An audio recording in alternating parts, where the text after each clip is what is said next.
All right, ladies and gentlemen, this is the moment we have all been waiting for. I'm so excited to share with you this interview with Xavier Poussard, the journalist who initially broke the Brigitte Macron scandal via a publication. He did multiple series in it, collaborative work with Natasha Ray, who had helped him. You'll hear about that. So much is leading up to this moment, obviously. So I just wanted to let you know when I sat down with him at the end of last year, never in a million years could I have imagined that Emmanuel Macron and Brigitte would be sending me a legal letter.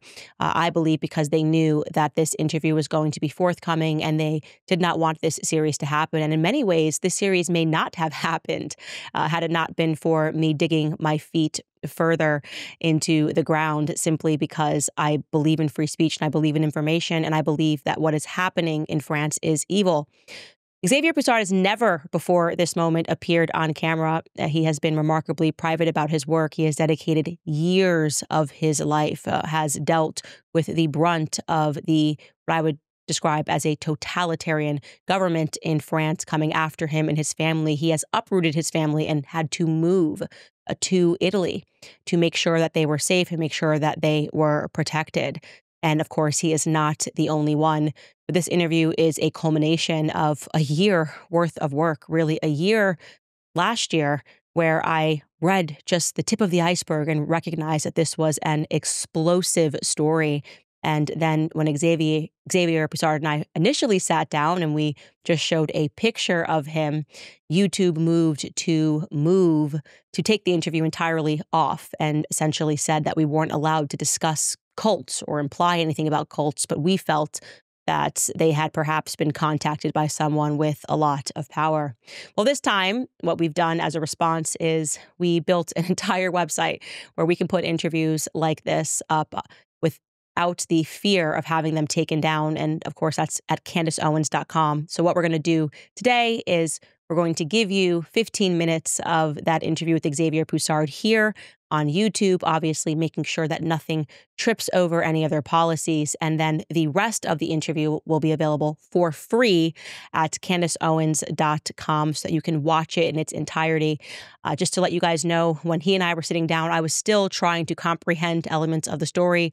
So you may hear me ask questions as the viewers would ask questions, trying to understand exactly what it was that he was suggesting.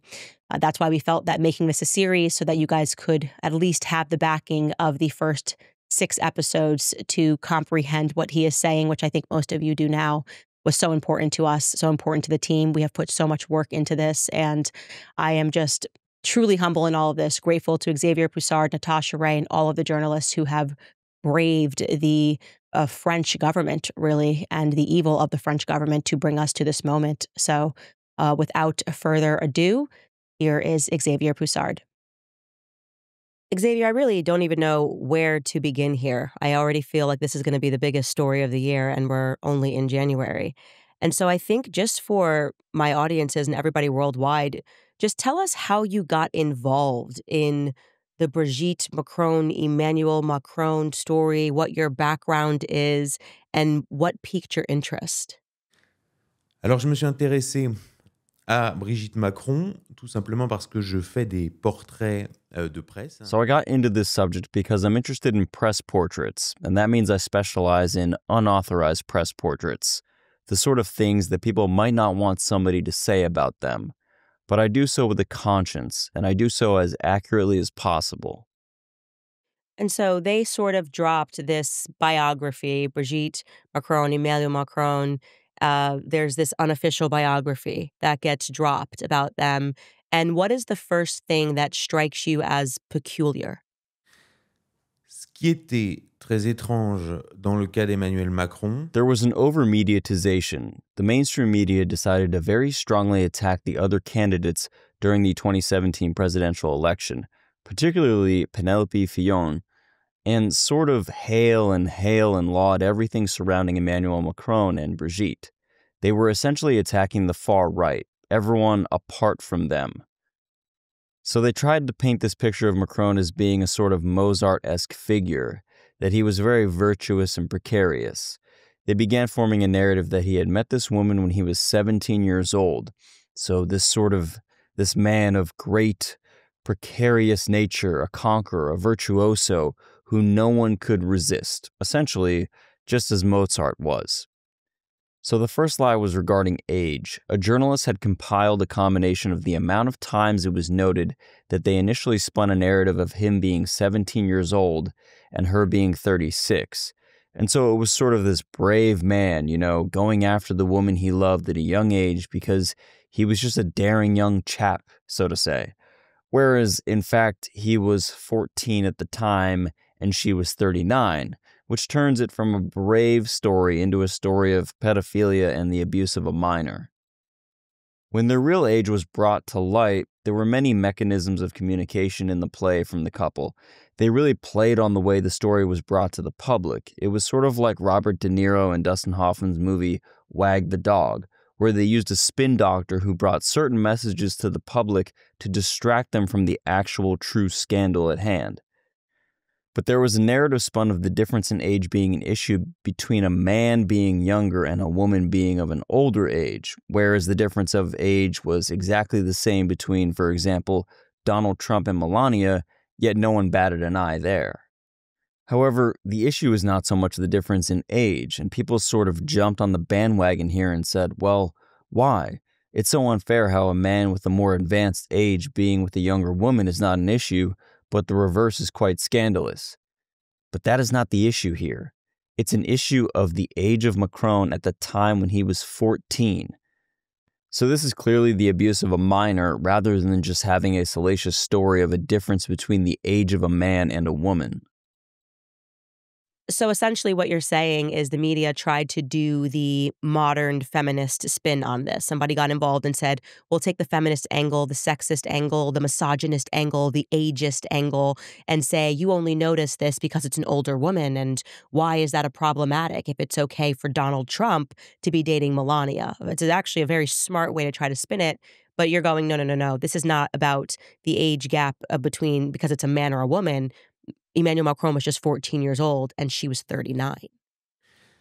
D'ailleurs, ce que je t'ai expliqué... Actually, Brigitte Macron was on the front page of The Economist, and there was this constant push on the left to guilt people that the idea of patriarchal society is not right. They tried to portray Brigitte Macron as this Barbie doll or pin-up to the public. I believe a firm noted that in 2018, there was more content on Brigitte Macron on the internet than there was on David Beckham, who's obviously far more renowned. And the internet became saturated with these curated pictures and often doctored pictures to make her seem appealing in a pinup and focusing on her attire, etc., rather than what was really going on. Insiders in power knew, but the media didn't focus on her increasing level of political importance, which was far greater than most first ladies had in the past. They saw there were no pictures of her as a child or as a mother. They saw there was no real background on her. And initially, it was well-meaning for journalists. They just wanted to build upon this narrative which had been created around her. She's this feminist icon. She's big in politics. Let's tell her story. But they failed every time. They always faced a brick wall in the end. And I would just like to give you two quotes from journalists who are not some conspiracy people. They're real journalists. The first is a woman named Virginie Lenhart. She's Ashkenazi Jewish and reports on the Holocaust and such topics on French television. She said, I needed photos of Brigitte Macron as a young woman with small children, showing an itinerary outside of those stamped by the Best Image agency. What doesn't come out is anything to do with her former life. It's a total blackout. The second journalist is Sylvie Baumel, who does portraits in the French edition of Vanity Fair. She said while conducting her investigation, it's like an episode of Black Mirror, where the president's offices have found a way to penetrate the brains of his former acquaintances and erase everything. So we are facing something completely incredible. All these journalists who are saying, let's tell the story of Brigitte Macron, they find this woman to be something almost paranormal. Remind you guys about American financing because I know the average person finds it difficult to keep up with monthly expenses. In most cases, there is little left at the end of the month to cover any extras. Most Americans aren't getting a big raise, expenses are up, and it is very hard to manage without using credit cards. So if you're a homeowner and you're frustrated with that cycle, I need you to make a 10-minute no-obligation call today to my friends at American Financing. If you're carrying a credit card balance each month with a rate in the 20s or even the 30s, American Financing can show you how to put your hard-earned equity to work and get you out of debt. Their salary-based mortgage consultants are saving their customers an average of $800 a month. If you get started today, you may not even have to make next month's mortgage payment. There are no upfront fees, so it costs nothing to find out how much you could be saving every month. So call American Financing today at 800-795-1210. Again, that's 800-795-1210, or visit americanfinancing.net/Owens. That's americanfinancing.net/Owens. So these are not conspiracy journalists. These aren't people on Reddit that are trying to make noise. What you're saying is these people were well-intended. They were interested in this feminist angle. They thought this is going to be an amazing story to cover how this woman came to power, sort of like doing a profile piece on Michelle Obama during the Obama years. And they were sort of going, wait a minute, where is this person? How did this person come to be? I've never seen such a black hole. And this kind of gets into maybe something you never thought you were going to expect here as you were digging into this. You expected probably some holes in the story, but not, I guess, what you discovered next. Alors parallèlement, moi je m'y intéresse parce que je fais des archives. So what I do in my job is I archive things. This is what I really enjoy. I like going back into details and back into history and looking at people's problems. I had a bunch of people around me, my contacts in Paris, some mainstream journalists in the media who were egging me to say things. They said, go on, this is what you do. This is what I do. I take information and share it when other journalists cannot. And all of a sudden, I came across someone in my informal work surroundings, and he said, this is a man. Like, surely you can see this is a man. As if it was the most straightforward, obvious comment he could make about it. Another one of my colleagues, he's a civil servant, he calls her Amanda, which is a reference to Amanda Lear. There was a similar case. It's not well known in the United States, but Amanda Lear, she was a somewhat notorious figure. She was a muse to Salvador Dali. She was a singer and a television star. She's famous in France, so her biographies were written and rewritten, and every time they were rewritten, there were small discrepancies with dates and timelines. I got the same impression when I read Brigitte Macron's biographies. For example, the death of a sister in 1960, but we'd later learn it was 1961. Then the death of a niece the following year, but then when we would go dig for the information, we'd discover actually, in fact, she died in 1966. Then she says, I bought my house. We bought our house in the Le Touquet in 1950. We'd then go dig, it was actually 1957, and each time, like that, the story is modified, so in fact, we say to ourselves, what is this thing? There was this element of creating complexity and confusion in order to essentially hide the elephant in the room. Going back to Amanda Lear was born Alain Tappé. He is very well known today. In fact, she was unmasked because at one time in her life, she called herself Peggy from Oslo, and she was actually Mick Jagger's drug dealer. So we are still experiencing these very borderline behaviors.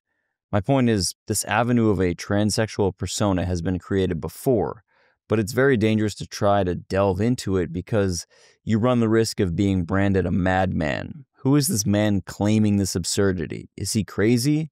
So I was facing that risk.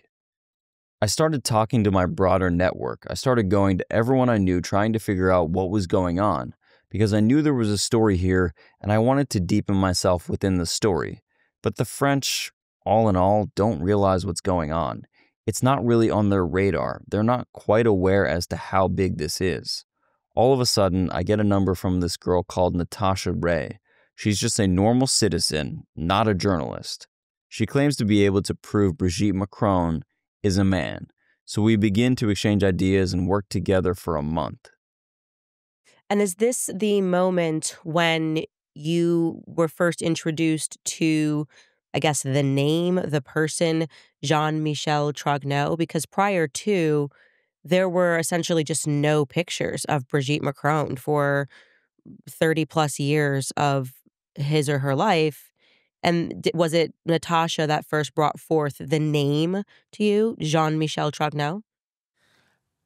Alors, c'est quelque chose d'intéressant So, this is something puisque interesting. I had identified this name in the archives of documents found in the commercial courts. I ordered a lot of documents from the commercial courts called the INPI to trace companies. I was interested in the Trogneaus, and I saw this name appear which did not appear in the biographies. I realized that Emmanuel Macron wasn't really selling well to the public as a persona. He was in managerial positions and in hedge funds, and the public wasn't really gripped by this. When they decided to create a presidential candidate, they tried to focus more on the background of Brigitte Macron's family, the Trogneau family, who are a family of chocolatiers from Amiens, France, since it is a family which is rooted in the real country, in the real economy. That is to say, they are not bankers at Rothschilds. They don't do mergers and acquisitions. They make chocolates. They were even compared to the Kennedys in the French press. At that moment, we said to ourselves, why is there this insistence on each brother, each sister, each niece, etc., except one, Jean-Michel Trogneau? Jean-Michel was erased, and Natasha told me that a family photo, which was supposed to have Brigitte on her mother's lap, had been shown to the press, and she told me, but look closely at the little boy. This is Jean-Michel Trogneau. By process of elimination, it is Jean-Michel Trogneau, and this hidden brother, if you look closely, is actually Brigitte Macron. She was fully convinced, and I thought, it's very disturbing. It's worth cross-checking.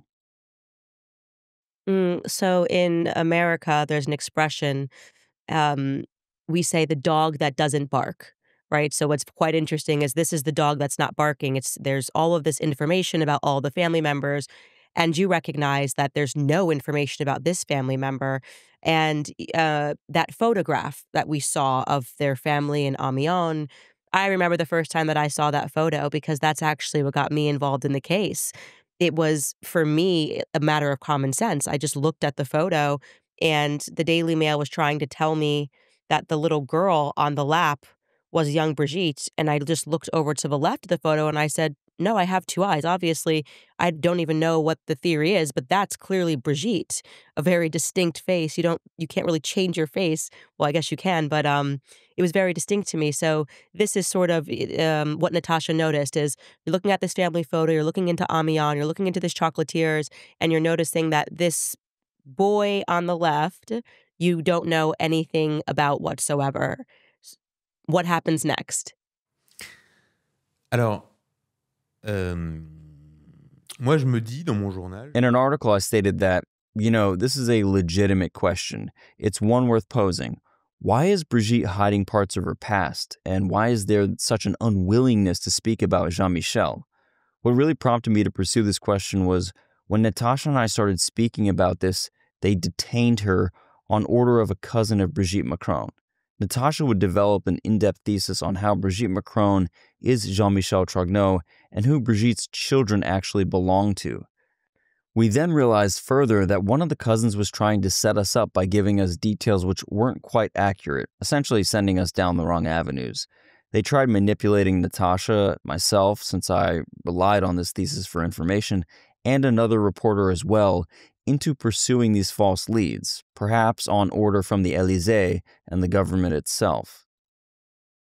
Okay, so that's fascinating because and this was also something that, again, I always tell my listeners, just common sense, right? So I'm just thinking, I'm the First Lady of France. I'm Candace. If somebody comes to me and says, "Hey, your brother doesn't exist or your sister doesn't exist," I'm going to take an opportunity to do a press conference. I'm going to stand next to my brother and I'm going to say, "Conspiracy theories are harmful. Let's put this to bed." I wouldn't contact the French equivalent to the Secret Service and have them detain a journalist that's working on a story. That instantly flags me as very odd. So you're saying in addition to this, they're also giving you misinformation, ironically, hmm, and trying to get you to arrive at the wrong conclusion. So you've got intimidation and you have misinformation, and all you're doing at this point is researching. You haven't even arrived at any conclusions, but that's probably making you feel like, what's going on here? Unfortunately, you guys, that is where we are going to have to cut the interview. As we said, the last time we spoke with Xavier Poussard, our interview got taken down from YouTube, and we want to play it safe. So all of you can head to CandaceOwens.com and watch the interview in its entirety, the rest of the interview for free. It's completely free of charge. The topic is way too important for us to put it behind a paywall. We hope that you appreciate the conversation, and I can't wait to speak with you guys about it on tomorrow's show. We'll see you then.